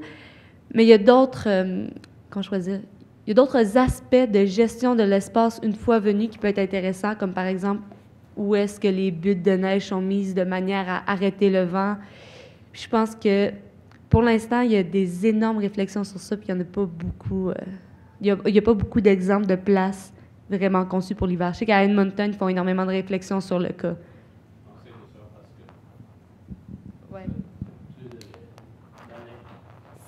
C'est tout à fait vrai. En même temps, certains nous faisaient remarquer lors des séances précédentes à la Commission qu'on vivait aussi dans une époque de changement climatique. Donc, on ne peut pas seulement regarder des activités d'hiver, des activités d'automne, mais qu'on peut avoir des variations assez importantes de température à l'intérieur d'une même saison, finalement. Donc, tout aménagement doit réfléchir aussi autour. C'est effectivement une très, très bonne question. Est-ce qu'il y a d'autres questions de la salle? Oui, s'il vous plaît. Oui, bonsoir. Mon nom est Ghislain Gagnon. Et puis, je suis un particulier qui s'intéresse au développement de Montréal et puis, en particulier, de l'avenue McGill. Dans les photos qu'on a regardées sur ce qui se fait un petit peu partout dans le monde, on a vu des grandes places qui étaient ouvertes, des grandes places qui étaient gazonnées, des grandes places qui étaient avec un revêtement assez uniforme. Je trouve ces places-là sont très, très ouvertes. Pas tellement chaleureuses, par exemple. Ça pourrait être plus chaleureux que ça. Moi, dans l'optique où est-ce qu'on regarde, par exemple, le Mont-Royal, et puis qu'on voit le Mont-Royal qui est bourgeonnant de verdure. C'est une grosse boule de verdure qu'on voit. Si on se transporte, par exemple, il y a 300 ans, bien, la rue McGill College, c'était quoi? C'était finalement une forêt, il y avait de la végétation, il y avait des sous-bois, il y avait des choses comme ça. Et puis, bon, peut-être qu'on pourrait transformer un peu l'avenue McGill College dans un rappel à ce que nous étions par rapport à l'histoire, par exemple. C'est une optique parmi d'autres, parmi beaucoup d'autres. J'ai fait d'ailleurs 2 suggestions de mémoire. Ça, c'en est une. Et puis, finalement, il y a des choses qui pourraient être incorporées, qui pourraient être ludiques, par exemple. Si, admettons que ça serait plus boisé, par exemple, on a des exemples où est-ce qu'on... Des exemples ludiques où est-ce qu'on incorpore la nature. Par exemple, au Jardin des Métis, si on va au Jardin des Métis, il y a des endroits qui sont ludiques en forêt, qui sont boisés, et puis qui sont aussi, qui font figure de poumons d'air frais. Il y a des endroits à Montréal, par exemple, comme la place Domtar, qui sont très, très, très intéressantes aussi, qui sont verdoyantes. Et puis, c'est un oasis de repos. On pense aussi à un endroit, un toit vert, qui est très, très, très bien aménagé, par exemple, au-dessus de l'hôtel à la place Bonaventure. C'est vraiment un exemple de toit vert et puis de boisé, de verdissement qu'on pourrait intégrer. C'est un projet qui pourrait être intéressant, d'autant on pourrait en faire aussi un endroit festif, mais un endroit festif, on en a peut-être déjà un, qui est le quartier des spectacles, qui est ouvert, qui est grand, qui est grandiose. C'est une grande place publique de rassemblement festif et autres. Peut-être qu'on aurait besoin, par exemple, comme symbole à Montréal, par exemple, qu'on donne un signal pour notre environnement, pour l'avenir, finalement, un peu de notre planète. On enverrait un peu ce message-là, compte tenu que, bon, on a un métro qui passe en dessous de nos pieds sur McGill College qui est électrique, qu'on a un REM aussi qui vient se jumeler intermodal à l'électrique. Bien, on envoie un signal, finalement, qu'on veut essayer de protéger en sauvant des émissions, par exemple. Donc, on peut essayer de jumeler une place qui soit plus verdoyante et puis qui soit pas nécessairement non intéressante, par exemple. Elle pourrait être très intéressante. Il pourrait y avoir des sous-bois. Il pourrait y avoir des fleurs qu'on retrouve dans les sous-bois et non pas juste du gazon, par exemple, ou des tulipes, par exemple. Des tulipes et des rosiers, on en a déjà vu. Du gazon, on en a déjà vu, mais par contre, des petites fleurs qui méritent qu'on s'y attarde, par exemple, ou d'autres choses comme ça, ça pourrait être intéressant. Donc, ça rappelle un peu la forêt urbaine, au fond, au cœur du centre-ville. Vous proposez quelque chose il y a comme un rappel au passé, et puis il y a comme aussi une dédicace pour l'avenir aussi, un peu des deux. J'ai envie un peu, c'est ça, de donner la parole à M. Boumbarou, parce que ça rappelle un peu l'esprit des lieux, ce qu'on fait là. Bien, c'est-à-dire que beaucoup des exemples qu'on a vus, on ne savait pas vers où on regardait, alors qu'on a gagné la bataille de McGill College en regardant au loin, pas en travaillant en plan. Et ça, c'est très important à regarder ça. Vous l'avez mentionné, au bout de l'avenue, il y a une vue. Alors que beaucoup des designs qu'on fait aujourd'hui, on a tellement l'impression que c'est fait en plan. Alors ça, c'est un grand défi. Et en plan, et en oubliant la quatrième dimension qui est celle du temps, on a parlé des saisons. Certains sont volontaires, d'autres beaucoup moins clairs à cet égard-là. Mais je voulais peut-être apporter sur la perception que la nature, c'est la forêt. Je pense qu'il faudrait peut-être ajuster les horloges là-dessus. Les archéologues au coin de Peel et Sherbrooke, on n'est pas loin là. On est juste au coin ici. On trouvait des labours avec des traces de poterie amérindienne. Alors, de quoi est-ce qu'on parle quand on parle de ça? On parle d'agriculture, on parle de champs, on parle de travail de la terre. Donc, la relation au sol, et on a un défi parce qu'effectivement, on est sur la toiture d'un réseau souterrain. Alors, comment est-ce que symboliquement, on peut travailler la relation au sol alors qu'on est au-dessus des tunnels? Vous avez un beau défi pour les designers. Moi, j'en aurais un autre. Et puis moi, j'aimerais ça que peut-être qu'on se pose la question, le jaune pétant, l'an prochain, ce sera-tu démodé? Et ce qu'on appelle du magnifique design aujourd'hui, des fois, ça ne dure pas la veillée et le mal de bloc qui vient avec. Et ça, c'est un vrai défi quand on travaille sur des espaces comme ça. On l'a dit, il fut un temps où on a dit, dans les années 80, la façon de faire quelque chose avec ce bout de terrain-là, qu'on appelle McGill College, c'était de faire un centre commercial en plein milieu. C'était ça qui aurait gagné le prix. Or, on a dit non, on travaille, nous, pour les prochaines générations. Alors, comment est-ce qu'on peut faire des aménagements qui auront du sens, pas juste pour le photo-op? Rappelez-vous que les gens qui ont sauvé McGill College, après ça, c'est eux qui ont donné le parc Jean-Drapeau à le parc des Îles à l'époque pour le 350e de Montréal, qu'on vient de scraper maintenant. Alors, il faut peut-être réfléchir sur cette chose de durabilité. La durabilité, c'est juste du lead ou des critères de data. Ça n'a pas la valeur de durer dans le temps. Et la leçon de McGill College, c'est comment ça dure dans le temps. C'est quoi le génie qui va traverser les générations? Oxford Street, c'en est un. Lesquels, peut-être dans vos analyses, il y a des lieux qui ont un génie. Ce qui est intéressant, on a entendu parler de Bryant Park. Vous remarquez, le partenariat de Bryant Park, c'est à peu près le partenariat de McGill College. Absolument. C'est 85. Et il ne faut pas oublier qu'à l'époque, on se faisait moguer autant à Bryant Park qu'à Times Square, juste à côté. Donc, il y a eu des grandes opérations qui ont été reliées. C'est des morceaux de ville, c'est pas juste un bout de ville. Et peut-être c'est des choses... vous nous invitez, vous nous faites regarder qu'il y a le quartier des spectacles à côté. Pourquoi est-ce qu'on veut faire déborder le quartier des spectacles ici, plutôt que de faire déborder le square? J'espère que vous l'aimez, le square Dominion, là. Oui, chacun a sa particularité. Comme le quartier des spectacles, où est-ce que c'est plutôt froid, mais par contre, ça amène à autre chose. Ah, c'est très chaleureux quand il y a du... Des fois, c'est pas mal personnes. Et même en hiver. Donc, c'est très, très, très chaleureux. Oui. Chacun a sa particularité, et puis bon, on respecte ça. Mais si dans ma deuxième proposition, par exemple, on regarde devant, on voit le Mont-Royal et puis qui est tout florissant de verdure. Si on regarde derrière, qu'est-ce qu'on a, par exemple? On a le fleuve. Donc, on pourrait avoir une place qui soit plus ouverte, qui soit totalement différente de la première proposition, mais par contre qui puisse nous rappeler un petit peu la création de Montréal, l'origine, l'eau. Il pourrait y avoir sur une place ouverte, par exemple, des fontaines, des jets d'eau. Il pourrait y avoir des sculptures aussi faites par des Amérindiens, par exemple, parce qu'on parle un peu d'histoire aussi à travers tout ça. Donc, des sculptures ou d'autres sortes de monuments faits par des Amérindiens qui nous rappelleraient un peu notre passé, d'où on est arrivé par l'eau. Et puis ensuite, on s'est amené sur le Mont-Royal. Puis rien qui nous empêche de faire une place aussi vivante, mais qui soit ouverte. Je vous remercie beaucoup. Vous nous invitez à réfléchir, au fond, l'organisation de cette place-là, à la fois en se souvenant du lieu, à la fois en regardant vers l'avenir, mais aussi en voyant comment il s'inscrit.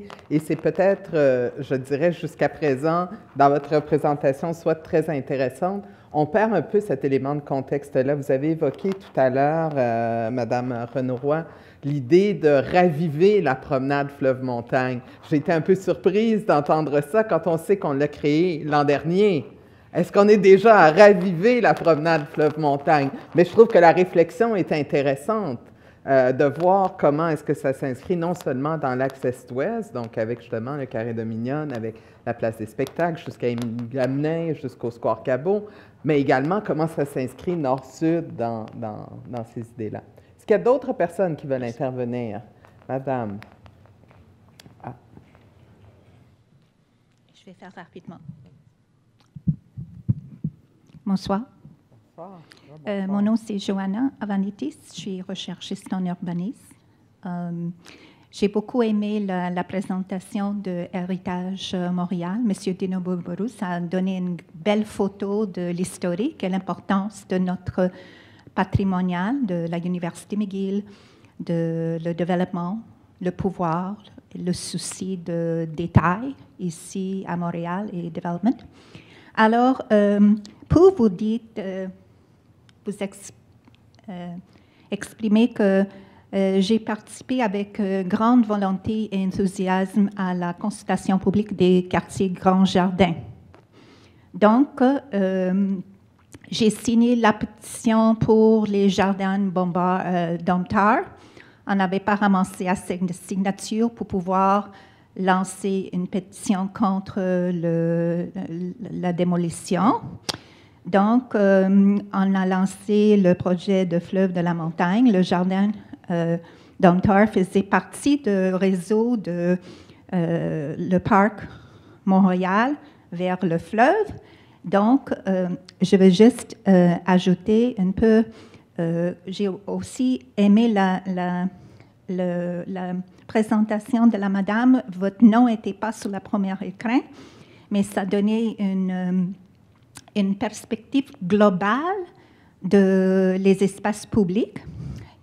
Mais dans ce cas-là, il y a une problématique d'équilibrer ce qui est patrimonial avec le développement et le commerce détail. On a un problème climatique ici à Montréal. Le monde ne veut pas se promener en extérieur pendant les mois. On a tourné tous les détails pour un couloir souterrain.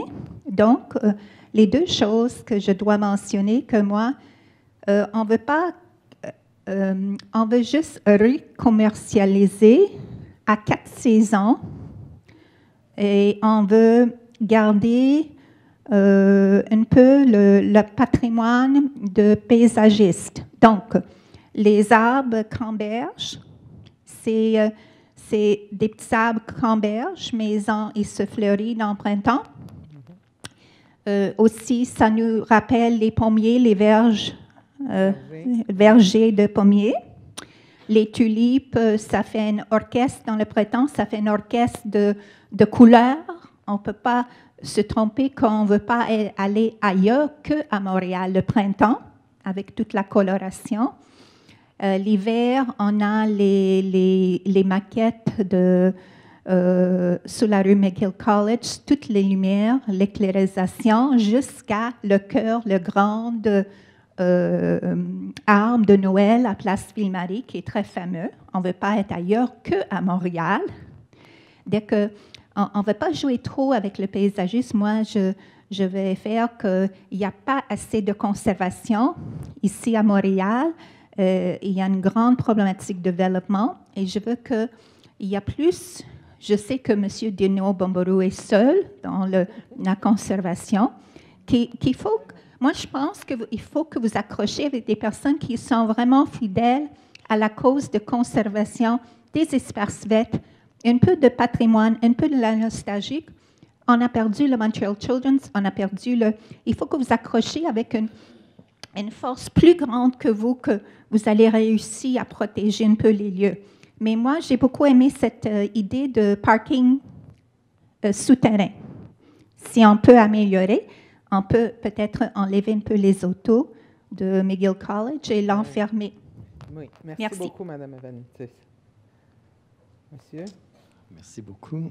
Je m'appelle Daniel Lambert, je suis avec la Coalition Vélo de Montréal. Ma question, vous avez mentionné au début qu'on veut, avec McGill College, refléter l'identité de Montréal. J'imagine que c'est l'identité actuelle et l'identité future qu'on peut imaginer pour Montréal. Je pense que nous avons des défis importants au niveau environnement, au niveau santé. On veut une ville verte, touristique, etc., etc. Je pense que c'est ça qu'on souhaite tous. Dans ce contexte, on sait que la ville a déjà fixé, déjà pris l'engagement d'augmenter le parc modèle vélo à Montréal de 3% actuellement à 15% en 9 ans. Et éventuellement, on peut imaginer un parc modèle vélo à Montréal qui va toucher 25-30% éventuellement. Actuellement, il y a une dans votre analyse un peu de ce quartier-là, il y a quand même l'Université McGill et il faut voir comment tous les étudiants se rendent à l'université quotidiennement. Nous avons une piste cyclable de Maisonneuve juste au milieu, 8500 cyclistes par jour en été. Et puis, je n'ai pas vu beaucoup dans cette présentation comment les personnes qui décident de qui se déplace à vélo puissent accéder, peuvent utiliser.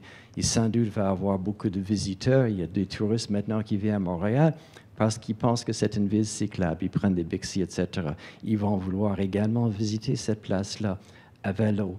Donc, j'essaie de comprendre comment, en fait, on n'a pas vu presque pas de vélo dans votre analyse. Le parc urbain de Copenhague avec une option, c'est une piste cyclable.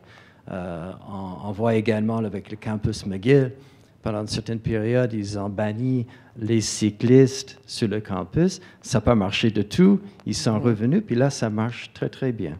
C'est sûr, dans les périodes des convocations avec beaucoup de personnes, les cyclistes sont invités à marcher, mais en général. Donc, c'est un peu ça ma question. C'est quoi la place? Je trouve qu'il y a un oubli important dans ce que j'ai vu ce soir, et je ne vois pas la place pour les personnes qui se déplacent à vélo. Tout à fait. C'est une question tout à fait pertinente parce que, comme vous le mentionnez, il y a toute la question de la piste cyclable qui a déjà une assez grande fréquentation. Et on sait tous les étudiants quotidiens qui vont accéder au campus qui se retrouvent au nord. Et on sait que les milléniaux sont beaucoup axés justement sur le transport collectif. Ce que nous a pas dit M. Sirois tout à l'heure, c'est qu'ils prévoient beaucoup de places dans leur nouveau stationnement pour justement du stationnement de vélo. Il y a déjà un certain nombre de places qui sont presque utilisées à capacité, nous ont dit les propriétaires riverains. Donc, c'est sûr que la question du transport actif va prendre une place importante. Moi, vu qu'on me dit comment ça se fait que je n'ai pas parlé de vélo, c'est ça que je comprends. J'espère qu'on parle des choses qui s'appliquent à tout Montréal lorsqu'il faut discuter des choses qui s'appliquent à tout Montréal. Ici, ce n'est pas de tout Montréal dont il parle, c'est de l'avenue McGill-Collège. La piste qui passe sur Maisonneuve, rappelez-vous, s'appelle la piste Claire-Morissette. À l'époque, il y avait des alliances aussi dans les organismes. Et McGill-Collège est un lieu particulier. Il y a aussi la piste sur Milton, que vous connaissez excellemment bien. Il faut se rendre compte qu'il y a peut-être une géographie. C'est un peu ce que j'essayais d'inviter les gens qui vont participer, parce qu'ici, ce n'est pas la consultation, là, mais les commissaires sont pas en avant, là. Ça ne compte pas. Et il n'y a pas de transcription judiciaire, donc c'est pas bon. Mais simplement, inviter à avoir une lecture de McGill-Collège dans son identité propre, ce que ça représente, parce que ce n'est pas un autre bout de terrain dans le réseau viaire de la Ville de Montréal, là, sur lequel il faut faire des bateaux, des arrêts, des haltes, de l'ombre pour les... Toutes ces bonnes choses qui sont nécessaires à une ville plus humaine et promenable, mais aussi qu'est-ce qui est particulier à elle dans une géographie qui a beaucoup évolué, qui n'est pas juste une géographie de coin de rue, c'est une géographie d'usage, de valeurs et tout ça. Mais je pense que c'est important. Là, je ne veux pas me disculper, mais simplement rappeler les gens que la question qui nous est posée, c'est l'avenir de McGill-Collège. Ce n'est pas le plan d'urbanisme. J'espère qu'il y aura une consultation sur le plan d'urbanisme. Nous, le plan de 92, là, il est peut-être temps de mettre de l'ordre un petit peu dedans. Là. Hein, ça a été reporté, la procrastination a été systématique et c'est des gestes à la pièce. D'ailleurs, c'est le grand défi dans un lieu comme McGill-Collège et dans d'autres qui ont été présentés, c'est comment on a une valeur qui est capable de traverser les réponses ponctuelles à la myriade de questions qui se posent et de myriades de besoins particuliers. C'est quoi l'élément supérieur qui va faire que les gens vont dire « McGill-Collège, ça existe, et dans mon esprit, ça, le Mont-Royal, on pourrait le découper en 1 million de sujets sur lesquels on apporte une réponse. Or, le Mont-Royal est assez puissant pour qu'on dise « c'est lui qui va être le principe organisateur de toutes ces réponses ». Toutes les réponses vont être organisées en fonction de ne pas détruire le Mont-Royal, que ce soit le vélo, les passagers, les usagers des universités, tout ça. Il y a plein de choses qui se passent sur la montagne, les gens qui meurent aussi, qui vont se reposer pour l'éternité. Alors, tout ça, le principe organisateur, c'est la montagne. On a réussi à faire ça depuis 150 ans, collectivement. Et ça, c'est pas une réponse ponctuelle qui va être remplacée par la réponse à la question qui va venir dans 15 ans. Mais c'est une réponse d'un haut niveau sur lequel on peut ordonner des choses comme celles que vous apportez, puis qu'il y en aura d'autres. Je ne suis pas le président de l'Office ni de la commission, mais il me semble que ça, c'est le vrai défi de cette consultation. Parce que sinon, on va avoir un autre bébelle de plus, puis les couleurs vont être belles le jour de l'inauguration. 5 ans après, ça sera tout plate, ce ne sera plus à la mode, puis on va vouloir aller ailleurs. Puis ce ne sera pas dans la construction de Montréal, ce sera dans l'éphémère, et ce sera un beau bonhomme de neige qui va fondre avec la prochaine mode. Et on voudra rénover la place McGill College. Avez-vous une réponse à apporter dans ce que vous avez vu jusqu'à présent sur la place du vélo? Bien, écoutez, c'est sûr que les critères ou les paramètres, finalement, de recherche qu'on a utilisés, il fallait quand même pouvoir être assez circonscrit dans l'espace, dans les critères, parce qu'on ne peut pas finir. Mais il est vrai que le mandat n'était pas de... Il y avait des grands principes, des paramètres, la nordicité, le contexte urbain, les superficies, les milieux denses. Il y avait la mobilité, parce qu'il ne faut pas oublier qu'il y a le REM, il y a le métro, il y a les accès. Ça également, c'est important, très important. Il y avait des exemples, mais il n'y a pas un exemple de McGill qu'on a vu, parce que ce n'est pas fait encore. Ce qu'il faut, puis l'objectif de la présentation que Ève a si bien fait, c'était d'illustrer des parties, de donner des exemples. Et à ce moment-ci, la prochaine étape ou les prochaines étapes, lors de la conception, là, le travail va commencer et tous ces éléments-là devront être mis, ordonnés. Et le casse-tête, finalement, moi, j'ai l'habitude de dire le gâteau va prendre à ce moment-là, ça va être ça. Mais vous avez raison, il y a un ensemble d'éléments, puis il y a des priorités à mettre là-dedans. Mais je pense également, je pense que ce serait souhaitable dans votre diagnostic du base de la reconnaissance qu'il y a un campus de McGill Université avec X 1000 étudiantes qui se déplacent quotidiennement à vélo. Alors ça, c'est un facteur, je pense, important qu'il faut tenir compte parce qu'on ne peut pas les exclure. Et si ce n'est pas incorporé, vous risquez d'avoir quelque chose après qui n'est pas vraiment souhaitable, si je peux dire. Je vais prendre votre intervention pour la commission dans nos réflexions, mais je vais aussi vous inviter à venir nous le dire la semaine prochaine quand on va être sur la rue McGill en train de travailler avec les maquettes géantes et de réfléchir au problème d'usage. Je pense qu'il y a une autre question. Mais la réflexion est effectivement très importante. Oui, bonsoir, Jonathan Chat. Merci pour la présentation. Je ne sais pas si vous avez déjà terminé votre mandat, mais je pense qu'il y a deux éléments, paramètres ou pistes de réflexion qui seraient pertinentes pour l'avenue McGill College, à savoir des projets, comme vous avez montré, mais réalisés avec une profondeur de sol assez réduite parce qu'on est aussi en condition de dalles. Dans bien des cas, il y a le métro, il y a le REM, il y a les galeries marchandes. Il y en a déjà 3 à tout le moins. Celui qu'on a vu avec les entrées majestueuses vitrées là, pour les 3 étages de transport, là, les 2 métros puis le tramway. Puis il y en a 2, on n'a pas eu le temps de le dire, mais c'est sur des stationnements. C'est des stationnements privés de centres commerciaux. Puis que la Ville est allée chercher par bail la propriété, puis on fait un des parcs. Celui qui ressemblait à un code-barre, là, un des derniers, là, je ne me rappelle plus c'était où, on en a trop vu, là, en couleur, en Suède, merci. Ça, c'est un stationnement souterrain qui ont complètement réaménagé, puis il y en a un autre comme ça au SNES. Mais effectivement, il faut tenir compte de ça. Mais encore une fois, je répète, puis je ne cherche pas à me défendre, c'est pas ça du tout, mais j'explique le contexte du mandat ici. Et c'est sûr que non, il n'est pas terminé à ce moment-ci, mais c'est sûr que les concepteurs, avec les profondeurs, on n'a qu'à penser aux plantations, par exemple. On va faire quoi avec ça? Il y a un paquet d'éléments là, à tenir en compte, définitivement. Dans le fond, dans la présentation des projets comme ça, on peut mieux comprendre le geste d'aménagement à partir des contraintes de sous-sol quand c'est le temps, quand c'est le cas. Donc, ça risque d'être un enjeu vraiment important sur McGill. L'autre élément, c'est que la majorité des exemples que vous avez présentés ont un contexte, un cadre bâti qui est quand même déjà assez animé en rez-de-chaussée, ce qui n'est pas du tout notre cas au nord de la rue Sainte-Catherine et qui ne le sera probablement pas davantage. Donc, des exemples comme celui-ci avec des kiosques, des structures qui peuvent accueillir des commerces, des restaurants, des cafés, ça serait intéressant d'en voir davantage, plus d'exemples, comment on fait pour intégrer des structures bâties sans que ça devienne, comment dire, être prédominant dans l'espace, mais qui s'avèreront probablement des éléments clés d'une réelle animation sur l'ensemble du site, là. Merci, M. Chat. C'est vraiment intéressant. Et ça pose aussi la question, je vous dis ça pour vos réflexions futures, mais ça pose effectivement la question, est-ce que l'avenue McGill College doit être une vitre, un point de vue sur le Montréal souterrain. Parce qu'une des choses qu'on se disait avec les commissaires, c'est qu'on se fait tous arrêter et demander elle est où l'entrée du Montréal souterrain? Elle est où la ville souterraine?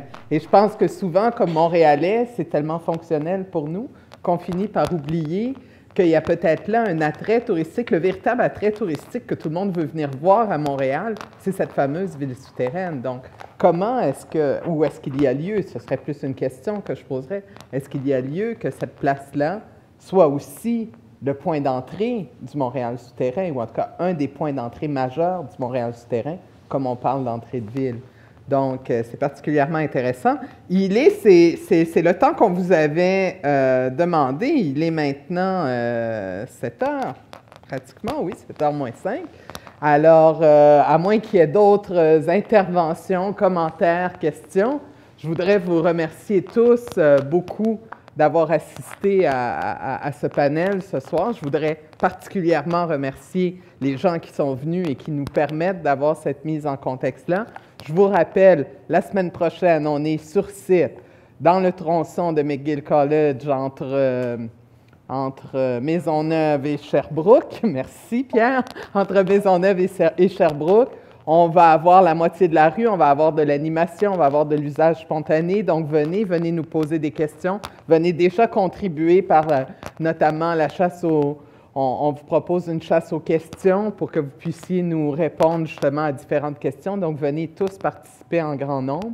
La semaine suivante, on est dans les halles des différents hôtels. Vous pouvez suivre, des différents bâtiments, des différents immeubles. Vous pouvez suivre sur notre site web notre réseau de déplacement. Donc, ça va être encore une occasion de venir approfondir et poser vos questions.